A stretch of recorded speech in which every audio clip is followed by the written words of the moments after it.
तरह से व्यापारियों के लिए आप कहे जाते हैं कि आप राष्ट्रीय अध्यक्ष भी हैं और व्यापारियों का जिस तरह से शोषण हो रहा है, क्या लगता है कि व्यापारियों का जो शोषण से मुक्त हो पाएंगे? देखिए, ये बात तो सत्य है कि व्यापारी थोड़ी परेशानी में है और वो परेशानियां शासन और प्रशासन का समन्वय सही न होने से और जनता के उन मानिंद लोगों से बात न करने से, जिनके द्वारा सही रास्ते बन सकते हैं, उस कारण से ये दिक्कतें आ रही हैं। जैसे जगह जगह किराया बढ़ा देना अनाप शनाप तरीके से, फिर उसमें व्यापारी परेशान, मैं रजिस्ट्रेशन बंद कर देना, नो व्हीकल जोन कर देना। उसके बाद गुमती वालों के लिए जो दुकानें बनाई गई वो अंडरग्राउंड फर्स्ट सेकंड बनाई गई। अब अंडरग्राउंड की स्थिति और ऊपर की स्थिति पर लोगों को आरोप है कि इस पे हम कैसे काम करें। तो इस तरह करके कई ऐसी चीज़ें हैं जिसकी वजह से व्यापारी परेशान है। बहुतों को मुआवजा नहीं मिला है, बहुत लोगों को अतिक्रमण के नाम पे उजाड़ दिया गया, वो बेरोजगार हो गए हैं। टेम्पो पे रोक लगा दी गई तो टोटो वाले की जो एजेंसियां हैं वो लोग बेचारे परेशान हैं। अब उनके यहाँ न तो बिक्री हो सकती है और जो लोग लोन पे टेम्पो ले गए हैं वो किस्तें नहीं दे रहे हैं, और जो टेम्पो को लगाया गया है अगर वो 500 रुपये कमाते थे तो आज 250-300 कमा रहे हैं, तो उनके परिवार का खर्च नहीं चल रहा है। तो इस तरह तरह तरह की दिक्कतें बनी हुई हैं। इसके लिए सरकार को और प्रशासन को बैठक करके इसका सही हल निकालना चाहिए।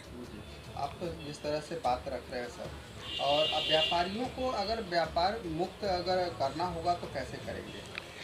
देखिए, व्यापारियों को स्वतंत्र रूप से व्यापार करने के लिए व्यापारियों के साथ मिल बैठ के बात करें। सरकार को क्या चाहिए? राजस्व। व्यापारी को क्या चाहिए? पेट पालने की व्यवस्था, परिवार उसका खुश रहे, वो खुश रहे, परिवार व्यापार चलता रहे, सुरक्षा में रहे, कोई गुंडा बदमाश परेशान न करे, जो कि इस समय योगी के राज में आदमी सुरक्षित है। पर अगर वो पैसे से परेशान है, व्यापार से परेशान है, तो ये दिक्कत है। सरकार जिस विभाग में जितना राजस्व चाहती है वो बताए, अब व्यापारी बैठ के वो राजस्व उसका सेट कर देंगे और इस तरह से करेंगे कि व्यापारी भी खुश रहेंगे, आपका राजस्व में उतना आता रहेगा। चाहे वो जीएसटी हो, चाहे नगर निगम से हो, जो भी व्यापारियों से संबंधित विभाग हैं उनके भरपेट उनका राजस्व दिया जाएगा सरकार को, लेकिन व्यापारियों के हिसाब से नियमों को बनाए। देश के प्रधानमंत्री और वाराणसी के सांसद 20 अक्टूबर को बनारस में आगमन है, इस पर आप क्या कहना चाहते हैं? भाई देखिए, हमारे देश के प्रधानमंत्री और सांसद बनारस के काशी में आ रहे हैं, इससे बड़ी खुशी की कोई बात नहीं है।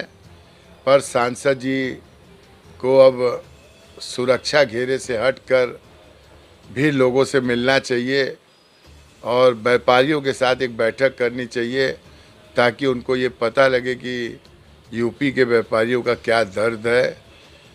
ये अलग बात है कि व्यापारी सब भाजपा के हैं, वो और अत्याचार सहेंगे पर वोट भाजपा को ही देंगे, पर पेट से समझौता मुझे लगता है बहुत ज़्यादा दिन तक व्यापारी नहीं कर पाएंगे। तो इसका नुकसान भी पार्टी को बन सकता है। तो अभी भी अगर पार्टी बैठ के इस पर कोई विचार करे तो मुझे लगता है कि इससे फ़ायदा ही रहेगा।